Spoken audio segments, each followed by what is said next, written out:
Welcome to the 25th Hour podcast, where successful business owners talk about the magic of creating a 25th hour every day. I'm your host, Lisa Crilly Malice. We've all been there. Your calendar's in great shape, your to-do list is done, you are totally in the zone. All the balls that you have in the air are being easily juggled. And then something changes. And all of a sudden, chaos reigns. This is the podcast that will help you learn to up-level your time management strategies so you can get back in control of your day and make an extra hour, your 25th hour, a reality every day. And today, my guest is Michael Murray. Mike is the president of Peabody Wealth Advisors based in Danvers, Massachusetts. Mike and the PWA team combine experience, technology, and the personal touch missing from most financial service firms to provide a concierge level of service. Mike and his team are experienced, independent financial planners who help bring organization to your financial life that allows you to spend more time in your personal life. So welcome, Mike. I am so glad you're here. Lisa, thanks for having me. Couldn't have said it better myself. Well, I love how our vision is so aligned because, you want to help bring organization to their financial life so that they can spend more time in their personal life. And I want to bring organization to their day so that they can spend more time in their personal life. So we're on the same page. All about putting time back into people's lives so they can do the stuff they love. Absolutely. So, I appreciate you sharing your time with us today. Tell me, Mike, when was a time that you felt that you were totally in control of your time? Whether it was an hour, a minute, a day, a phase in your life, whatever that may be. Quite frankly, it's kind of funny you mention that because I think that, a lot of times, especially pre-COVID, you just ran around and just did stuff and went from meeting to meeting to lunch to something else, and you never really had a time to take inventory. Where I found being, working from home for a while, it's given me a chance to kind of slow my clock down, so to speak, and get time back in my life. And it's an interesting concept. And how are you choosing what goes in to your schedule now? Just being more selective, I think, as my practice has evolved over the years. I'm just working with, working smarter, working with core clients, working with the right people who align with what we do as a business. And that puts more time back in my world when we're working with happy clients. Right. Absolutely. Tell me more about happy clients. What do happy clients look like? Happy clients who are collaborative. Happy clients doesn't mean they have to be smiling all the time, because obviously if the market drops, the S&P 500 drops 30%, no one's really smiling. But they're folks that you always get a smile on your face when they call. Even if it's a tough conversation, it's very collaborative. It's people who want to work with you and you will enjoy working with them. So I think that's really, for me, what makes a happy client is someone, like I said, they don't have to take every word we say for gospel, but it's something that we want to be, we truly enjoy working with each other. Now, I know we've spoken previously, and you have done an amazing job of staying in your zone of genius and being able to move the other work different places. Can you, to different people, different, whatever the other resources may be, can you tell me a little bit more about the work that you love to do and how you've been able to move some of the other stuff off your plate? Mm-hmm. So the part of the business I've always loved, I love business development. I love networking. I love relationship building. I truly enjoy the technical aspect of the business, but I love the other part. I love the business building, and I love the managing the relationships. So I've really come to focus on that and really narrow my time and my focus on that part of the business, and working with our team here at Peabody Wealth Advisors to help on some of the technical on the back end. So really collaborating with other experienced advisors to really bring, a holistic solution to our clients. So really, I think what it comes down to is you figure out, they always say in the beginning of the business, it's a funnel. You grab every client you can, throw them in the funnel. Eventually the funnel narrows down. And I think where I am in my practice, the funnel's narrowed down and it's really working in my areas of expertise and not try to be everything to everyone. Right. And when you talk about your team, what are some of the roles the people on your team play? So we have Brian Vinagro is our certified financial planner on the team. So he really heads up the core of when people want independent financial plans. He'll sit down with us as a team, sit with the clients, and we'll really get to understand what their goals are, what's important to them, so we can craft a plan around whether it be their investments, whether it be their insurance, kind of brings it all together. You know, it used to be when I started in the business 20 years ago, you either managed the client's investments or you didn't do business with them. And now it's really evolved to managing investments is a part of what you do for the client, but helping them plan around their financial life is the most important part. They're making sure they can send their kids to college, making sure they can retire, making sure they can buy that second home they wanted, just really helping them understand what's important in life to them and giving them the tools to do that. And then who else? And I feel like you have other. So Katarina, she's a newer addition to our team. She's a financial planner. She has over 10 years experience working in the banking channel. So she's really kind of ramping up and starting to build those relationships with our clients as well. And then Lisa Pike, who is our client relationship manager, she's the kind of glue that holds it all together. So helping us really make sure that we're providing that service that we promise to our clients, making sure they get their money distributed on time, making sure that we're reaching out to people proactively versus reactively, making sure we're doing the little touches, birthday cards, gifts, things along those lines that really create an experience for our clients.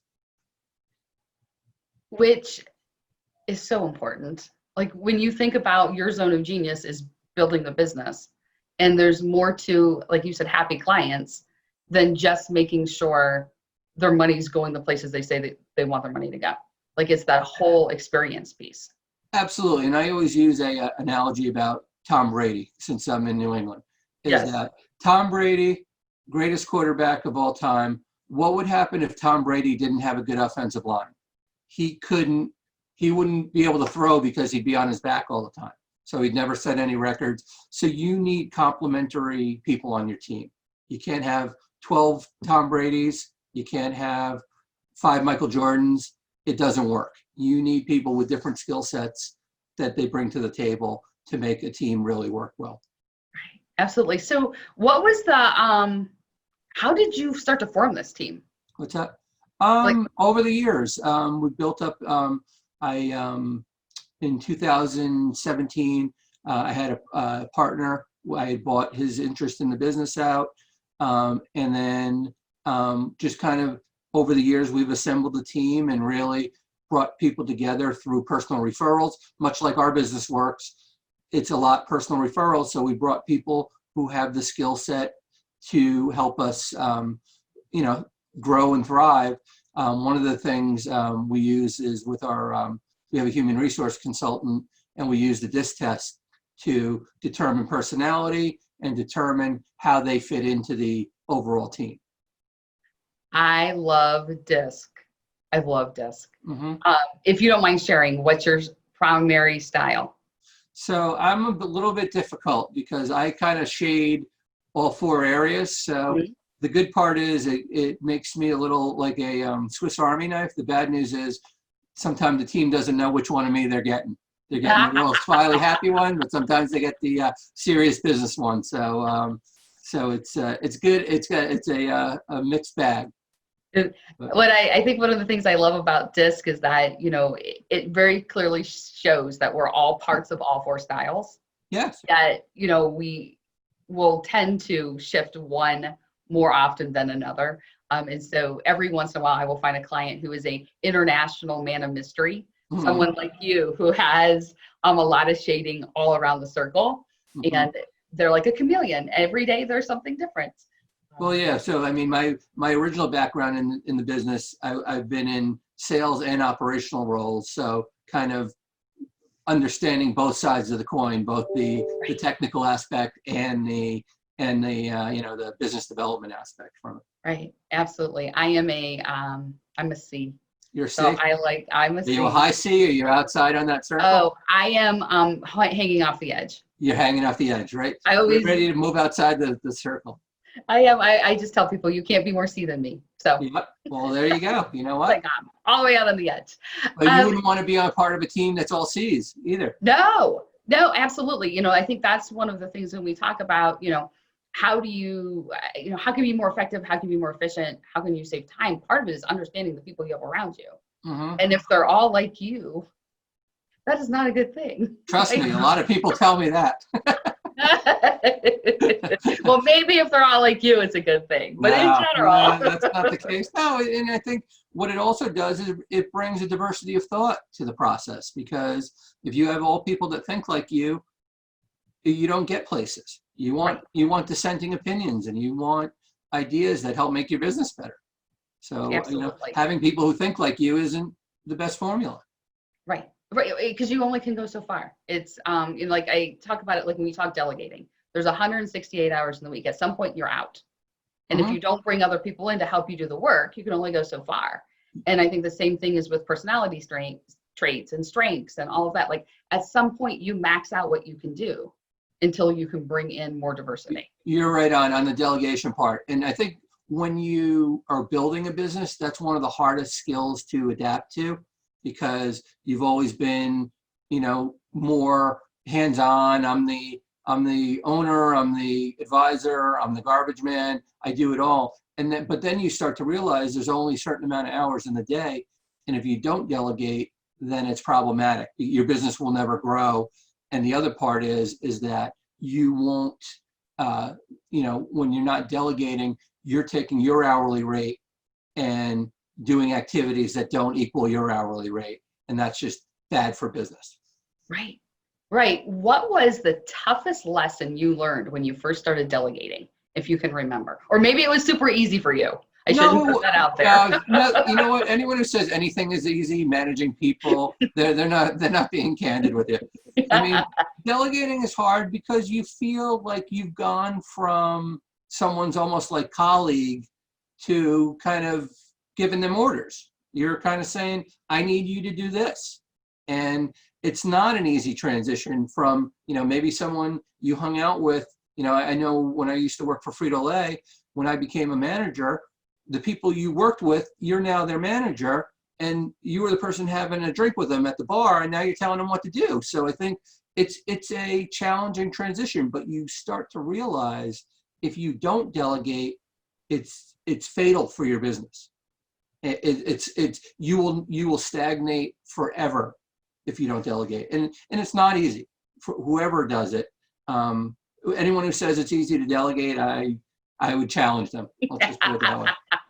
I agree completely, Mike. Not easy, but it's a skill. And practice it enough, put enough thought into it, it becomes easier. It definitely becomes easier over time. It's like the Malcolm Gladwell 10,000 hours. I mean, that's really what it comes down to. Yes. The more you do it, the more you become comfortable with it.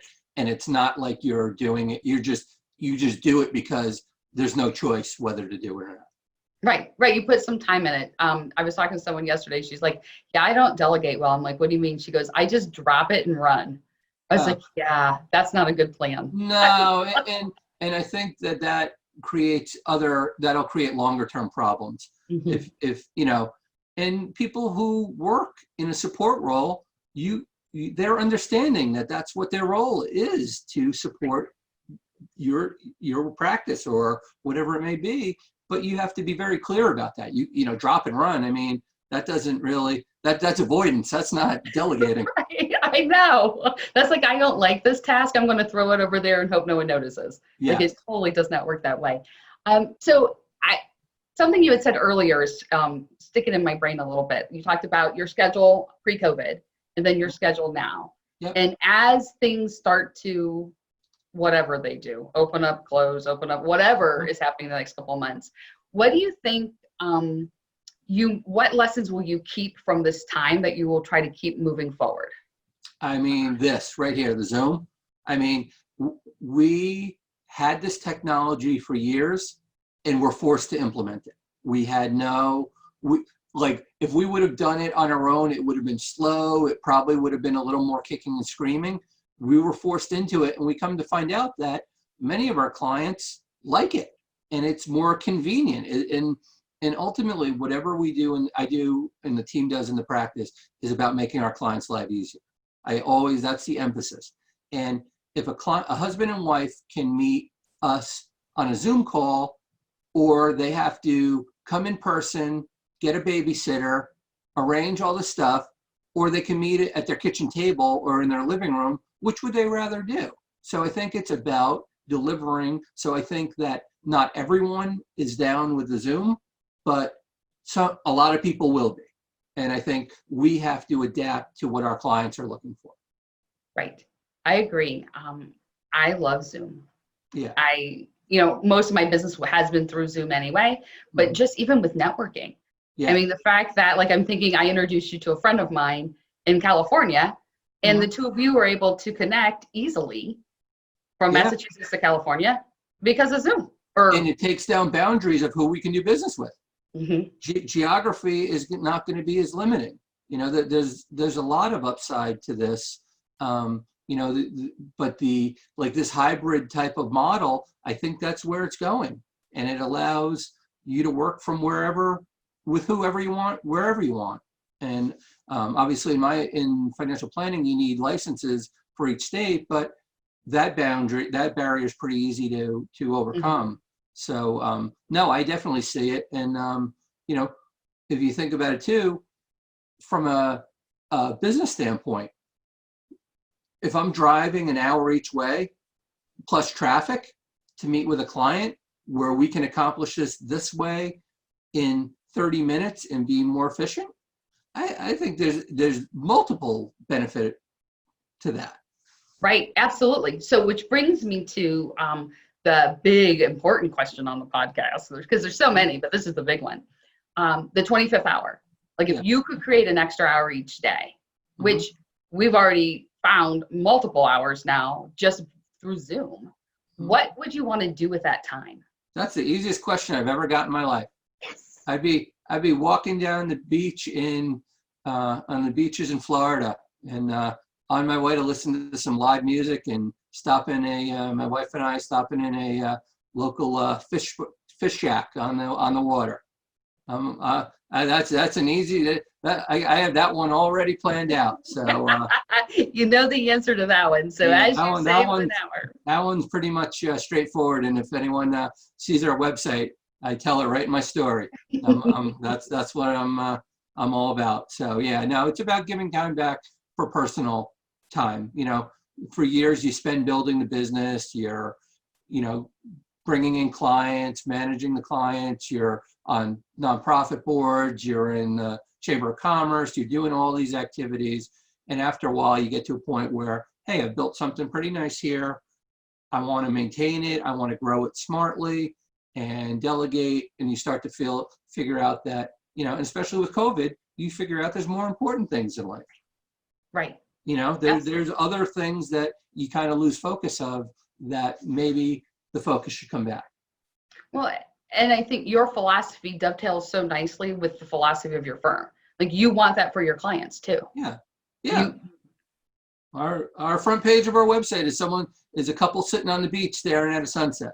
That's what we want for our clients. We want people who see that and go, that's what I want to be in retirement, because that's what we want to be. We align with what we want our clients to do. Right. Absolutely. Have you chosen where in Florida you want to be yet? Early checking, but like the West Coast over in the Tampa, kind of Dunedin and Safety Harbor. There's some nice areas over there. Looked at Sarasota, a little too crowded at this point. Yeah, I'm not familiar with the West Coast. My father-in-law lived on the East Coast in Port St. Lucie, Stewart area. I know that very well. Our former a gentleman we bought his practice from lives in Stewart in the winter, so know that area very well. It's a very nice area. The West Coast is it's more Gulf of Mexico, so it's a little water's a little calmer, a little bluer. But the East Coast is very nice too. Yeah, we loved there. There was a little place, Jan's Cafe, that had the best banana bread. And so we would go. That was one of our first stops when we went, was to stop there and get really good banana bread. Tell me more about your ideal client. Who are the right people for you to work with? So I guess I probably give an example. A individual or a couple, someone who's looking, they have kind of money everywhere. They have 401ks here, they have IRAs here. There's just stuff everywhere, and there's no cohesive plan, and they just need organization in their life. So we can help put that together, look at their their investments, look at their insurance, make sure they have an estate plan, make sure we're working with their tax preparer, and just really kind of get them on the track to have a plan. Because a lot of times couples, especially, they don't even know what each other has in their retirement plans. They're going all different directions, and our job is to kind of bring them back in and go, hey, let's get this focused. Typically the clients I work with are between, I call 500,000 to $5 million investable assets. That's usually my core clientele. As I continue to, bring on clients, it probably will be a little bit, get a little bit higher, because there's only so many hours in the day. So I really have to focus. But the bottom line is, outside of their money, I work with nice people. And I've always said that, and it makes the experience so much better for the client, for myself, for our team. And we've really figured out that we work with nice people who save money. That's our core clientele. I'm reminded, and I can't remember if it was Hilton or Marriott or something, but there's that story about how come all your people are so nice, or how do you train your people to be nice? And the answer was, we only hire nice people. And that's right on the money, because there's a lot of things you could train. There's certain things. Someone being nice and polite and work ethic, those are not trainable. You cannot bring someone in and train them to have a work ethic. It just doesn't work. So I think, and we, as the practice has grown over the years, and it's the Malcolm Gladwell 10,000 hours, you start to realize in the initial discovery meeting that you may not be aligned with each other. Right. And if you're not, it's better to have that conversation up front and say, hey, listen, you know what? Maybe this isn't a fit for each other. And when you say that, sometimes people are offended. They think that, oh, I'm not good enough. And it's not about the money. It's not, but the challenge is if they come in, that you're not going to be able to meet their expectation. They're going to leave in 6 months to a year and tell everyone how horrible you are. And right. You don't want that. Why not get rid of it up front? And I think a lot of people, this business has always been trained people, eat what you kill. I got someone here, bring them in. But the reality is, have a conversation. Do we like each other? Do we if someone expects me to get 10% return, they're never going to be happy, because I can't offer that type of, guarantee or promise, So if we can't get to that agreement point, end it. Move on. Everyone move forward. There's a lot of people that need financial advice. So I think the more and more you figure that out and have a comfort level with saying no, or, hey, we're probably not the right fit for you, the better your business becomes for everyone. Absolutely. I mean, the worst thing you want to do is dread meeting with them. Oh. Because they know it. Like, you can pretend like you're thrilled to see them, but they know. Like everyone. I was having this conversation with an attorney friend of mine, and we were talking, and I said, do you have those people that when you see their name show up on the phone that you just don't want to answer the phone? She's like, of course I do. And everyone has that. Eventually those people you don't want in your practice. And it's a lot harder to tell someone after you've been working with them 7 years or 10 years than it is to tell them after the first meeting. Right. Now you've built up a relationship, and it's like a divorce. It really is. Right. You're right. Because whenever you have to start a conversation with, it's not me. It's not you. It's me. It is. It's a financial divorce you're having with the person, and it can get sloppy, because then they're going to go out and tell people how awful you are. Right. Exactly. Right? They're going to be hurt. So it's really not that much different than an actual divorce.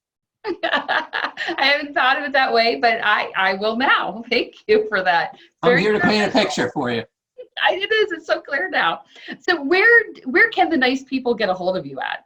So they could always go to our website, www.peabodywealthadvisors.com. We have a pretty good site.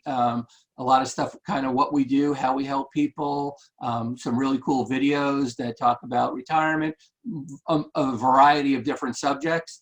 They can call us directly, 978-304-1212. Easy number to remember. There's no acronym with it, but it's I was like, it is? No, yeah. 1212. That's a pretty 1212. Or they can reach out to us via email, info@peabodywealthadvisors.com, and myself or one of the team members are happy to help and see if we can help anyone who needs our assistance. Awesome. Thank you. Thank you for your time today. And all of those, the website and the email and the easy to remember phone number, all of that will be in the show notes. So if you're listening to this, make sure you pop in and you can find all that. Make sure you don't put my picture next to it. That might scare some people away. I'm putting it right there. All right. Well, I can't be responsible for any of the results. Putting out there nice and big. So I highly encourage you to check out Mike Murray, because as you can tell, he's a pretty cool guy, and he's lots of fun. And you want to get him before he moves to Florida, because it could happen. Yeah, I'll still be working in Florida, so yes, you will. It might be more Zoom than in person. and you'll all be working with nice people. Yeah. So so absolutely reach out to Mike. And if you enjoyed today's podcast and you want to figure out how you can create the 25th hour in your day, check out this 2-minute quiz for lots of strategies at impactofstrategies.com/quiz. And thank you, Lisa. I appreciate the time and your expertise, and people should talk to you for some great strategy. Thank you, Mike. I appreciate it.